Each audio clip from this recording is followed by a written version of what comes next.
லூக்கா சுவிசேஷம் 15ஆம் அதிகாரம் இந்த 7வது வசனம் சொல்லுகிறது. அதே போல மனம் திரும்ப அவசியம் இல்லாத 99 நீதிமான்களை குறித்து சந்தோஷம் உண்டாகிறதை பார்க்கிலும் மனம் திரும்புகிற ஒரே பாவியின் நிமித்தம் பரலோகத்தில் மிகுந்த சந்தோஷம் உண்டாகும்.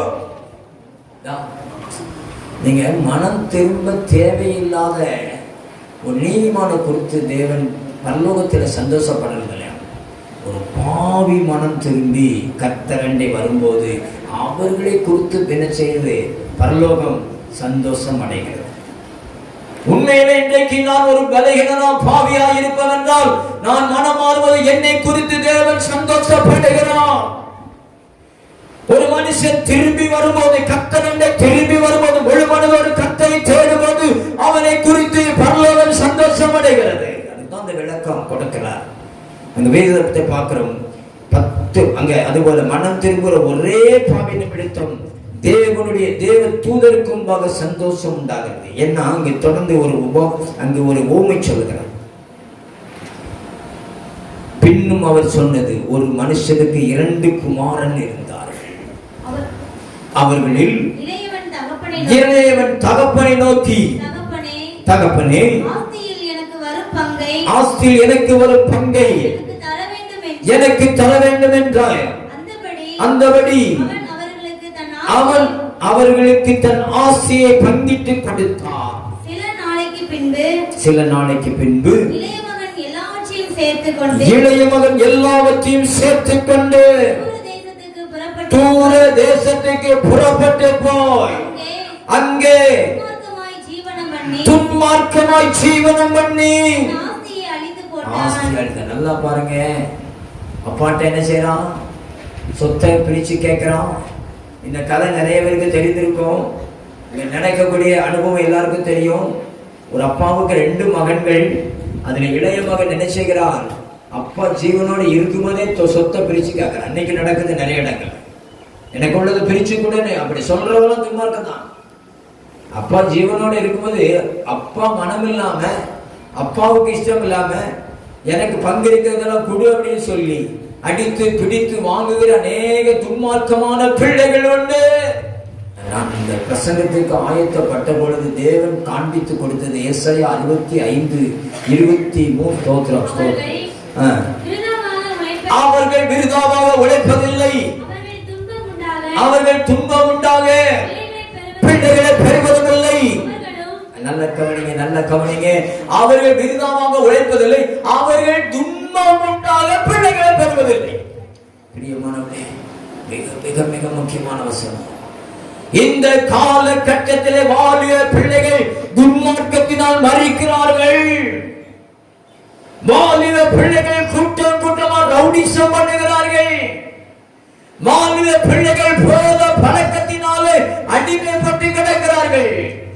ஆக வாலிப பிள்ளைகள் நில பரிதாபமா இருக்குது.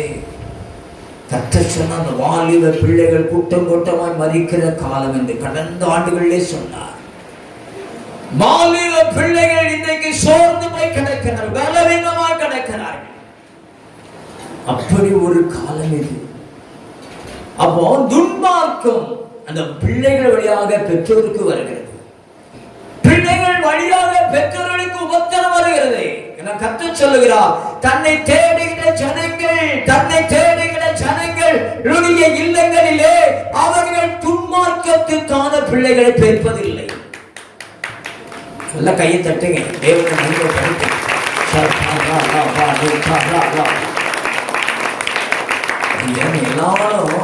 எல்லாரும் கல்யாணம் ஆகுது. எல்லா சமயத்தில் இருக்கிறவங்களுக்கும் கல்யாணம் ஆகுது. 1-2 பேரும் திருமணம் ஆகாமலே இருக்கிறாங்க. ஆனா திருமணமான எல்லாருக்கும் குழந்தை. ஆனா குழந்தை எப்படி வெவ்வேறு கோணத்தில் இருக்கு. மிருகங்களை விட மோசமான பிள்ளைகளை பெற்று எடுத்து விடுகிறார்கள். இந்த பிள்ளையை பெற்றதுக்கு ஒரு நாக்குட்டியை பெற்றிருக்கிறாங்க, இந்த பிள்ளையை பெற்றதுக்கு ஒரு குரங்கு வளர்த்திருக்கலாம் அப்படின்னு சொல்றாங்க. சொல்லலையா? ஆனா காரணம் என்ன? கொடிய பிள்ளைகள். அப்பாவுக்கு அம்மாவுக்கு எப்போ பார்த்தாலும் இதோ கண்ணீர் வடிக்கக்கூடிய நிலை. அப்பா அம்மாவை கொண்டு போய் எங்க நிறுத்த கூடாது, அங்க கொண்டு நிறுத்தி விடுகிறார். பிரியமானவர்களே, ஆக கர்த்தர் சொல்கிறார், நீ திரும்பி வரும்போது உன் பிள்ளைகள் என்ன செய்வேன், நான் போதிப்பேன். ஏசாயா 54:8 நீங்க படிச்சீங்கன்னா அங்க வசனத்துல பின்னால சொல்லப்படுகிறது, நான் என் ஜனங்களுக்கு போதிப்பேன், பிள்ளைகள் அவர்கள் பிள்ளைகள் போதிக்கப்படுவார்கள். ஏசாயா 54:13 உன் பிள்ளைகள் எல்லாரும் கர்த்தரால் போதிக்கப்பட்டிருப்பார்கள். உன் பிள்ளைகளுடைய சமாதானம் பெரிதாக இருக்க கையை தட்டுங்களே. அல்லேலூயா. நீ கர்த்தருக்கு திரும்பி கர்த்தருக்கு பிரியமாயிருந்தா நீ பெற்றெடுக்கிற பிள்ளை சமாதானத்துக்கு ஏதுவான பிள்ளையாயிருங்க. கையை தட்டி கர்த்தரை மகிமைப்படுத்துங்க. துன்மார்க்கமான பிள்ளைகளை தரமாட்டீங்க. ஏன் திரும்பணும்? நான் நல்லா தானே இருக்கேன். நல்லா இருக்கேன்னு சொல்வதனாலே ஒன்று இல்லைங்க இருக்குன்னு அர்த்தம், பிரச்சனை இருக்குன்னு அர்த்தம். யாரும் ஒருத்தர் ஆண்டவர், நான் குறைவுள்ள மனுஷன், நான் விலகினமான மனுஷன், என் பாத்திரத்தை நீங்க சரியாக்குங்க, என் பாத்திரத்தை சரியாக்குங்க, மண்பாண்டம் போல் இருக்கிற பாத்திரத்தை நீங்க வணைந்து திருத்துங்க சொல்லணும். அல்லேலூயா. அதான் பவுல் சொல்வார் பாருங்க, 2 தீமோத்தி 2:20 கனமான பாத்திரம் உண்டு, கனவீனமான பாத்திரம் உண்டு. அந்த பாத்திரம் எஜமான் உபயோகிக்க தகுந்தாக கனமான பாத்திரமாய் இருக்க வேண்டும். 2 தீமோத்தி 2:20 வாசிக்கலாம் வேகமாக. பிரியமானவர்களே, வாசிக்கலாம். ஒரு பெரிய வீட்டிலே பொன்னும் வெள்ளியுமான பாத்திரங்கள் உண்டு, மரமும் மண்ணுமான பாத்திரம் உண்டு. அவைகளில் சில கணத்திற்கும் சில கனவீனத்திற்குமான ஆகையால் ஒருவன் இவைகளை விட்டு தன்னை சுத்திகரித்துக் கொண்டு அவன் பரிசுத்தமாக்கப்பட்டதும் எஜமானுக்கு உபயோகமானதும் எந்த நற்கிரியைக்கும் ஆயத்தமானதுமான கனத்துக்குரிய பாத்திரமாயிருக்கிறான். அல்லேலூயா. கையை வைத்து சொல்லுங்க அல்லேலூயா. சேர்ந்து சொல்லுங்க, ஆண்டவராகிய இயேசுவே, நான் கனத்துக்குரிய பாத்திரமாக எப்பொழுது என்னை உபயோகப்படுத்தும்படியாக சுத்திகரிக்கப்பட்ட பாத்திரமாக மாறும்படியாக என்னை உடைய கரங்களிலே ஒப்படைக்கிறேன். ஆண்டவரே, என் கனவீனமான பலகீனங்கள் மாறட்டோ, என் பலகீனங்கள் எல்லாம் மாறட்டோ, என் குறைகள் எல்லாம் மாறட்டோ. இயேசுவே, சுத்திகரிப்பீராக, உமது திருரத்தத்தால் என்னை கழுகுவீராக. இயேசுவே, என்னை பரிசுத்தமாக்குங்க. நான் மண்டை திரும்ப தடையாயிருக்கிற எல்லா பலகீனங்களையும் இயேசுவின் நாமத்தினாலே முறியடிக்கிறேன். இயேசப்பா, என்னை தொடுங்க ஆண்டவரே, என்னை தொடுங்க ஆண்டவரே, என்னை பரிசுத்தமாக்குங்க ஆண்டவரே, என்னை கனமான பாத்திரமாய் மாற்றுங்க ஆண்டவரே, நீ பயன்படுத்தக்கூடிய பாத்திரமாய் மாற்றுங்க ஆண்டவரே, என் மீது தயவு காட்டுங்க ஆண்டவரே. அல்லேலூயா, அல்லேலூயா, அல்லேலூயா.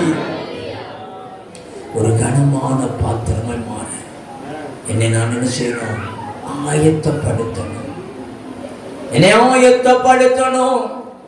நான் ஒரு கனமான பாத்திரமானால் அந்த பாத்திரத்தை என்ன செய்வோம்னா கர்த்தர் நிச்சயமாக சொல்லப்படபடி எஜமான் எப்பொழுதும் உபயோகப்படுத்துகிற பாத்திரமாக இருக்கும்படியாக ஆயத்தப்படுத்த வேண்டும்.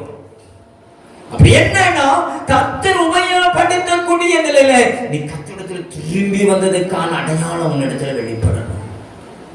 உன்னை பரிசுத்தப்படுத்திக் கொள்ளணும். உன்னை என்ன செய்யணும்? பரிசுத்தமாக்கிக் கொள்ளணும்.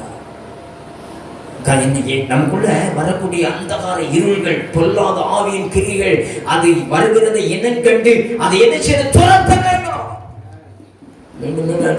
பாவத்தை மண்ணி சொல்லிக்கிறேன். நீ எப்படி இருக்கணும்னா, உனக்கு எதிராக வருது பாருங்க, சத்துக்கு கொண்டாந்து வைப்பான், உள்ள உனக்கு முன்னை நிறுத்துவான், மோசமான கனவுகளை கொடுப்பான், மோசமான சிந்தைகளை கொடுப்பான். அதனை பார்த்து இயேசுவின் நாமத்தினாலே இந்த பொல்லாத கிரிகள் விளையாட்டும், இயேசுவின் நாமத்தில் போகணும் சொல்ல தெரியும் உங்களுக்கு. அது எப்பன்னா நீங்கள் கனமான பாத்திரமாகும் போது, உங்களை சீர்படுத்தும் போது, நீங்கள் சீர்படுத்தப்பட்டவர்களாக இருக்கும்போது. இல்லைன்னா நீங்க எப்படி இருப்பீங்கன்னா பயந்து நடுங்கி ஒளிந்திருப்பீங்க. ஆதாம் ஒளிந்தது போல ஆதாம் ஏவாள் கீழ்ப்படியாமல் போய் அவர்கள் செய்த காரணத்தினாலே கர்த்தர் ஏதேன் தோட்டம் இன்பவனத்துக்கு வந்த பொழுது ஓடி மரத்துக்குள்ளே ஒளிந்து கொண்டார்கள். ஆதாம், நீ எங்கே இருக்கிறாய்? கர்த்தர் கேட்ட பொழுது, நான் இதோ இங்க இருக்கிறேன். ஏன் என் முன்னால வர? நான் நிர்வாணியா இருக்கேன். யார் சொன்னது? என்ன செய்தான்? கர்த்தர் தெரியும். கீழ்ப்படியல. நீங்க அநேகருக்கு கர்த்தருடைய வசனம் கேட்க கீழ்ப்படியல, வசனம் கேட்க மனதில்ல. கர்த்தருடைய வசனம் கேட்க மனதில்லாதனால கர்த்தருக்கு உள்ள பயம் இல்லை. அதனால உலக ஓட்டம், உலகத்தின் காரியம், உலக மாயை, அது உலகத்தின் சிக்கின்பங்கள். ஆக கர்த்தருக்கு பிரியமில்லாத ஓட்டத்தை ஓடுகிறவர் திடீர் காணாம போய்விடுவாங்க. இனி வருகிற காலம் தான் நடக்க போகுது. இனி வருகிற காலம் இதுதான் நடக்க போகுது. பிரியமான, நீங்கள் ஆயத்தப்படுத்திக் கொள்ளுங்க. நீங்க வந்திருக்கிற பிள்ளைகள், நீங்கள் உங்களை ஆயத்தப்படுத்திக் கொள்ளுங்க. செகரியா புத்தகம் 3ஆம் அதிகாரம் நீங்கள் எடுத்துக்கொள்வீங்கன்னா அங்கு சொல்லப்படுகிறது, ஒரு ஆசாரியன் என்ன செய்கிறான்? கர்த்தருக்கு முன்னால நிற்கிறான். அவன் பிரதான ஆசாரியனாகி யோசுவாவை எனக்கு காண்பித்தான். அவன் கர்த்தருடைய தூதனுக்கு முன்பாக நின்றான். சாத்தான் அவனுக்கு விரோதம் செய்ய அவன் வலது பக்கத்தில் நின்றான். அப்பொழுது கர்த்தர் சாத்தானை நோக்கி, கர்த்தர் உன்னை கடிந்து கொள்வாராக. சாத்தானே, எருசலேமை தெரிந்து கொண்ட கர்த்தர் உன்னை கடிந்து கொள்வாராக. இவன் அக்கினி நின்று தப்புவிக்கப்பட்ட கொள்ளி அல்லவா என்றார். யோசுவாவினில் அழுக்கு வஸ்திரம் தரித்தவனாய் தூதனுக்கு முன்பாய் நின்றான். யோசுவா யாரு? சொல்லுங்க, யாரு? தலைமை குரு, பிரதான ஆசாரியன். யோசுவா பிரதான ஆசாரியன். தலைமை குருவுடைய வஸ்திரம் எப்படி இருக்கிறது? அழுக்கு வஸ்திரம். அவன் எங்க நிக்கிறான்? இதோ தூதனுக்கு முன்னால் நிக்கிறான். திரும்பி வந்துட்டான். அதான் என்ன வந்துருச்சு? அழுக்கு வஸ்திரம். பொல்லாத வழிகளை விட்டு திரும்பி தூதனுக்கு முன்னால நிற்கிறான். ஆனால் அவன் அருகிலே சாத்தான் நிற்கிறான், அவனை குற்றப்படுத்தும்படியாக. அப்பொழுதுதான் இதோ நீ அடுப்பிலிருந்து எடுத்து வெல்லப்பட்ட கொள்ளி அல்லவா என்று சாத்தானை தூதன் கடிந்து கொள்ளுகிறான். அதே வேளையில இந்த யோசுவா ஒன்று பேசாமல் தலைமை குரு முன்னால அழுக்கு வஸ்திரத்தோடு நான் நிற்கிறேன். என் குற்றம், என் பலகீனம், ஐயோ என்று மனதை அப்படியே பொன்று பேசாமல் நிற்கும் பொழுது என்ன நடக்கிறது என்றால், அங்கு அடுத்த வசனம் சொல்லுகிறது, இதோ அவன் தமக்கு முன்பாக நிற்கிறவனை நோக்கி, இவன் மேல் இருக்கிற அழுக்கு வஸ்திரங்களை களைந்து போடுங்கள் என்றார்.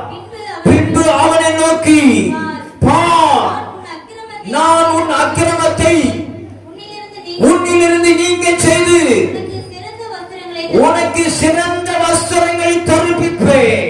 நல்ல கவனிங்க, சாத்தான கடிந்து கொண்டார்.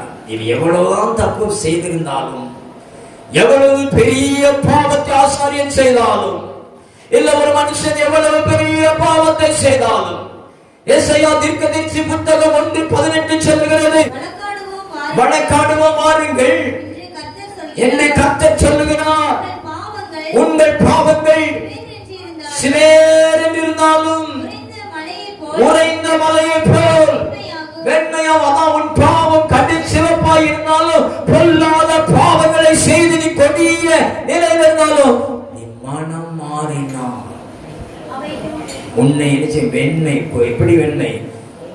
உறைந்த பனியை போல வெண்மையாவாய். யோசுவா தலைமை குரு, பிரதான ஆசாரியன் கர்த்தருக்கு முன்பாக அவன் நிற்கிறான். கர்த்தருடைய தூதனுக்கு முன்பாக எப்படிப்பட்ட வஸ்திரம்? அழுக்கு வஸ்திரம். ஆனால் தூதன் சொல்ல, இவனுடைய உடையை காத்து உரித்து எறியுங்க. என் உடையை களைஞ்சிட்டு சொல்றாரு, அவன் சிரசின் மேல் சுத்தமான பாவையை வைப்பார்களாக என்றார். அப்பொழுது சுத்தமான சுத்தமான பாவை அவன் சிரசின் மேல் வைத்து அவனுக்கு வஸ்திரங்களை தற்பித்தார்கள். கர்த்தருடைய தூதன் அங்கே நின்றார். பிரியமானவர்களே, முதல்ல கலட்டி எரிய வேண்டியது எரிஞ்சாத்தான் உனக்கு புதிய வஸ்திரம் வரும். எத்தனை பேர் உங்கள்கிட்ட இருக்கக்கூடிய அழுக்கான வஸ்திரத்தை களைஞ்சு எரிய போறீங்க? கையை வைத்து ஜெபம் பண்ணுங்க. வேற யாரையும் பார்க்காதுங்க. கண்ணை மூடி ஜெபம் பண்ணுங்க. அழுக்கு வஸ்திரம் என்னை விட்டு போகட்டும். கெட்ட படங்கள் மொபைல் ஃபோனில் பார்க்கலாம், அது ஒரு அழுக்கு வஸ்திரம். போத பழக்கங்கள் உனக்கு இருக்கலாம், அழுக்கு வஸ்திரம்.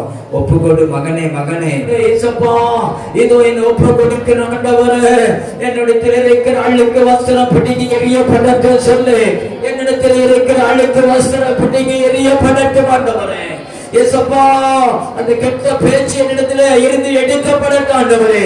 பொய் சொல்லுகிற எடுக்கப்பட கெட்ட வார்த்தை பேசுறா விட்டுவிட தீர்மானே.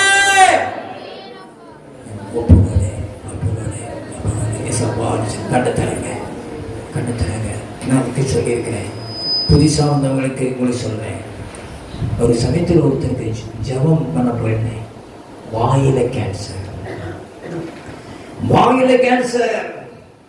ஏன் வாயில கேன்சர் வந்து நான் அவங்க ஜெபம் பண்ணிட்டேன். நீங்க கெட்ட வார்த்தை பேசினது அதுக்கெல்லாம் அனுப்பி கட்டி ஜெபம் பண்ணணும்னு சொன்னேன்.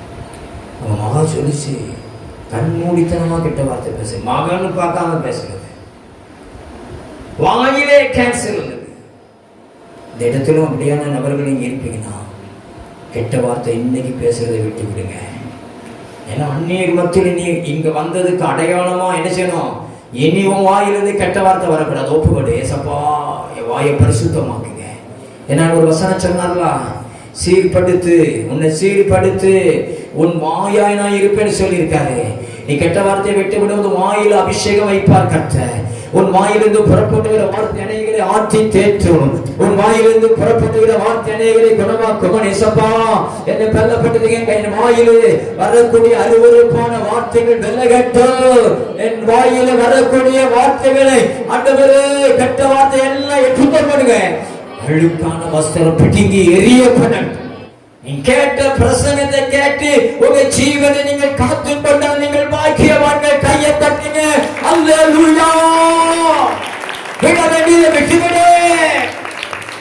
நாளைக்கு சொல்ல கத்தோலிக்க பைபிள்ல இருக்கு. சீராக் என்கிற புத்தகத்தில் 5ஆம் அதிகாரத்துல 5வது வசனம், யோ நான் திரும்புவேன்னு சொல்லிட்டு நாட்களை தள்ளி போடாத, காலங்களை தள்ளி போடாத. இன்றைக்கு மனமாறு. கர்த்தருக்கு இரக்கம் உண்டு, கிருபை உண்டு சொல்லாத. கிருபை உண்டு, இரக்கம் உண்டு சொல்லாத. நீ மனம் மாற வேண்டிய நடந்த இன்னைக்கே மனம் மாறிடு. ஏன்னா ஒரு நாள் உன் மீது அழிவு சட்டிதியாய் வரும், புயல் சட்டிதியாய் வரும். உன் மீது ஒரு நாள் கொடிய கோபம், கர்த்தருடைய கோபம் வருவது நீ இல்லாம போய்விடுவா. மனம் திரும்ப வாய்ப்புள்ள நேரமானது. திரும்புங்க, நீ திரும்பி விடுங்க. ஏசப்பட்ட கோயிலுக்கு போய் என்ன கிடைச்சிட்டு சிலர் சொல்றது, நம்ம உழைச்சா தானே சாப்பிட முடியும். நீ வேணா வீட்டுக்கு போய் உங்க வீட்டுக்காரங்க உங்களுக்கு அனுப்பி விட்டு நீங்க போ, நான் வரல சொல்லிடுங்க. நாளைக்கு வந்துடுங்க வைக்க. நீங்க இன்னைக்கு போய் உங்க வீட்டுக்காரனை கூப்பிடுங்க. வீட்டுக்காரர் ஒருவேளை என்ன பரவாயில்ல, வீட்டுக்காரனை கூப்பிடுங்க. ஏன்னா மனம் திரும்பினால்தான் கர்த்தர்ட்ட போக முடியும். எங்க போக முடியும்? ஜீவனை பெற்றுக்கொள்ள முடியும். ஜீவனை பெற்றுக்கொள்ள முடியும். வசனுக்கு ஏதுவான காரியங்களை செய்தால் தான் ஜீவனை பெற்றுக்கொள்ள முடியும். நேரங்களை காலங்களை நாம் என்ன செய்யணும்? சரியா பயன்படுத்தணும். அல்லேலூயா. லூக்கா சுவிசேஷம் அந்த 15 எடுத்துக்கொள்ளுங்க. மீண்டும் உங்களுக்கு நினைவுபடுத்து. லூக்கா சுவிசேஷம் 15 கர்த்தர் சொல்லுகிற அந்த வேத பகுதிக்குள்ளே நம்ம கடந்து போவோம். ஆமென். ஸ்தோத்திரம், ஸ்தோத்திரம். அந்த 11 இருந்து வாசிக்கலாம். பின்னும் அவர் சொன்னது, ஒரு மனுஷனுக்கு 2 குமாரர்கள் இருந்தார்கள். அவர்களில் இளையவன் தகப்பனை நோக்கி, தகப்பனே, ஆஸ்தியில் எனக்கு வரும் பங்கை எனக்கு தர வேண்டும் என்றார். ஆஸ்தியில் எனக்கு வரும் பங்கை எனக்கு தர வேண்டும் என்றார். அந்தபடி அவன் அவர்களுக்கு தன் ஆஸ்தியை பங்கிட்டு கொடுத்தான். சில நாளைக்கு பின்பு இளையவன் எல்லாவற்றையும் சேர்த்துக்கொண்டு தூர தேசத்துக்கு புறப்பட்டு போய் அங்கே துன்மார்க்கமாய் ஜீவனம் பண்ணி தன் ஆசையெல்லாம் அழிச்சிட்டான். எல்லாவற்றையும் அவன் செலவழித்த பின்பு அந்த தேசத்திலே கொடிய பஞ்சம் வந்தது.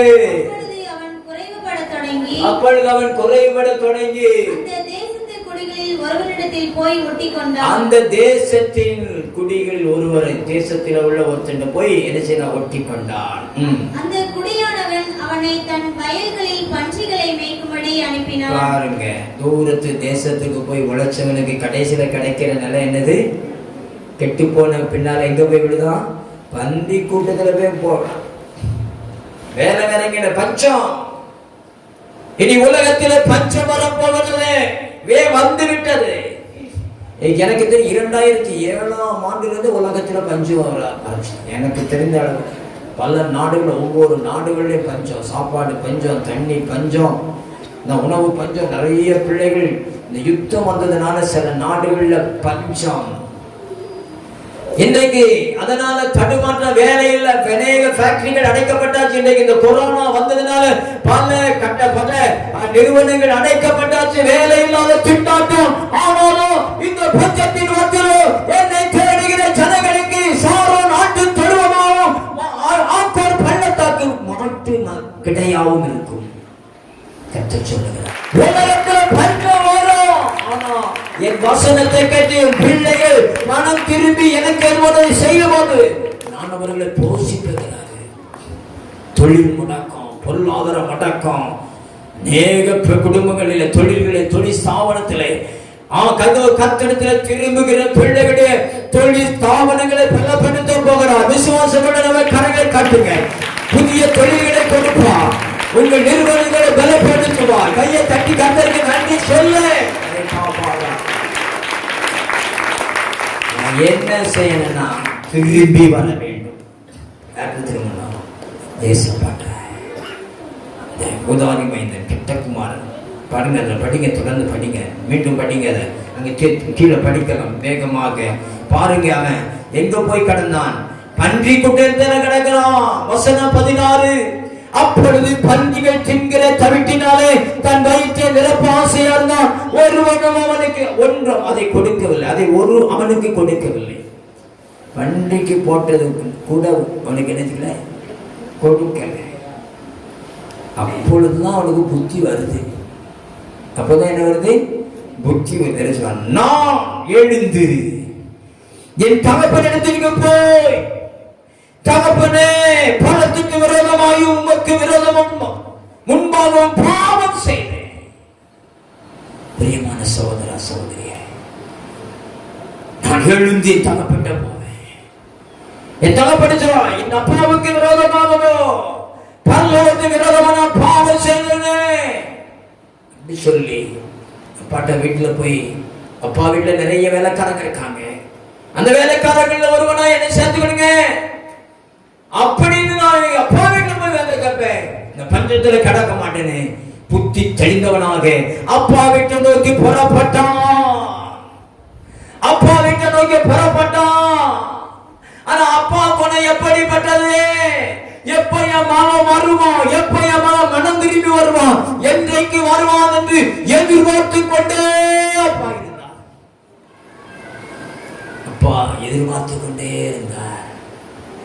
அதனால என்ன நடந்தது அப்படின்னா, தொடர்ந்து வசனம் சொல்லுகிறது, தூரத்திலே குமாரன் வருகிறதை கண்டு எழுந்து புறப்பட்டு தன் தகப்பனிடத்தில் வந்தான். அவன் தூரத்தில் வரும்போது அவனுடைய தகப்பன் அவனை கண்டு மனதுருகி ஓடி அவனை கழுத்தை கட்டி கொண்டு அவனை முத்தம் செய்தான். இப்போ பன்றி குட்டையில கிடந்த மனுஷன் எப்படிப்பட்ட ட்ரெஸ்ல வருவான்?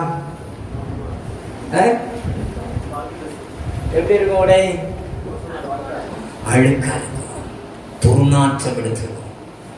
நிச்சயமான பஸ்ஸில் ஏற்றிருக்க மாட்டாங்க, ட்ரெயின்ல ஏற்றிருக்க மாட்டாங்க, இல்லையா? நட்டதே வந்திருப்பான், சோர்வாயிருப்பான், ஒரு மாறி இருப்பான். ஆனால் அப்பாவுக்கு தன் பிள்ளை தெரியும், அப்பாவுக்கு தன் பிள்ளை தெரியும். ஏன்னா அப்பாவுடைய கண்கள் தன் பிள்ளை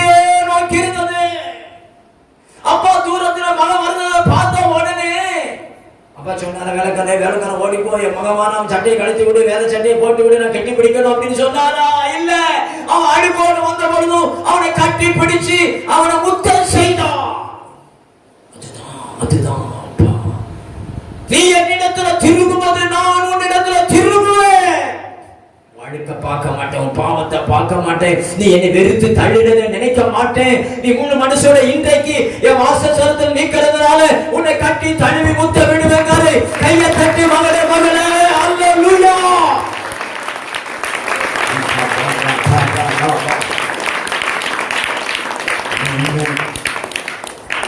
வேடிக்கை கிடையாது. இந்த வசனம் இந்த ஓமை சொன்னதுதான். அவன் போய் பெரிய பணக்கார வீடு வேலை பார்த்துட்டு வரல, வெளிநாட்டுல வேலை பார்த்துட்டு வரல, பஞ்சத்தில் அடிபட்டு கையில பணம் கிடையாது, அப்படியே வந்தான். ஆனாலும் அப்பா என்ன செய்ய கட்டி தரல. எவ்வளவு பெரிய பாவத்தில் இருந்தாலும், எவ்வளவு அடுக்கல இருந்தாலும், எவ்வளவு பஞ்சத்துல கிடந்தாலும், நீங்க அப்பா வீட்டுக்கு வந்துட்டீங்கன்னா எப்போது உங்களுக்கு சந்தோஷம் தான். அல்லேலூயா. ஆசாரியன் தலைமை குரு ஆசாரியன் பிரதான ஆசாரியனுக்கு பட்டாடை, அதாவது மகிமையான உடையை உடுத்தினவர் இன்றைக்கு இந்த மகள் கெட்ட குமாரனுக்கு இதோ நல்ல உடையை உடுத்துங்க மட்டும் இல்ல, கைக்கு மோதிரம் போடுங்க, காலுக்கு என்ன போடுங்க, மிதியடிய போடுங்க. பிரியமா விதவிதமா உன்னை என்ன செய்வனா அலங்கரிப்பா. நீ திரும்ப வேண்டிய நேரத்தில் திரும்பிட்டனா உனக்கு வைத்திருக்கிற பொக்கிஷத்தை உனக்கு தேவன் தருவான். வெளிப்படுத்தல் விசேஷம் 3ஆம் அதிகாரம், வெளிப்படுத்தல் 3:11 எடுத்து வேகமா வாசிங்க. வேகமா எடுத்தவங்க வேகமா வாசிங்க பார்க்கணும். இதோ சீக்கிரமாய் வருகிறேன், ஒருவன் உன் கிரீடத்தை எடுத்துக் கொள்ளாதபடிக்கு உனக்குள்ளதை பற்றி கொண்டேனே. ஜெயம் கொள்ளுகிறவன் எவனோ அவன் தேவனுடைய ஆலயத்தில் தூணாக்குவேன். உனக்குரிய இடம் பரலோகத்தில், உனக்குரிய பொக்கிஷம், அதை நீ பெற்றுக்கொள்ள ஆயத்தப்படணும். அதான் திரும்பி வா. 2 கட்டாக இருக்க அந்த அதிகாரத்துல பின் பகுதியில தொடர்ந்து பார்க்கிறோம். பிள்ளதிலே லவோதிக்கேயா சபையில அங்கு சொல்லப்பட்டிருக்கிறது. இதோ என்ன சொல்ல வாசிக்கலாம் அந்த பகுதியில. என்னவென்றால் தேவனுடைய சிருஷ்டிக்கு ஆதியமாய் இருக்கிற ஆமென் என்பதை சொல்லுகிறதாவது, உன் கிரியைகளை நான் அறிந்திருக்கிறேன். நீ குளிரும் அல்ல நனலும் அல்ல, இருந்தால் நலமாயிருக்கும். இப்படி நீ குளிருமின்றி அனலுமின்றி வெதுவது போயிருக்கிறபடினால் உன்னை என் வாயினின்று வாந்தி பண்ணி போடுவேன்.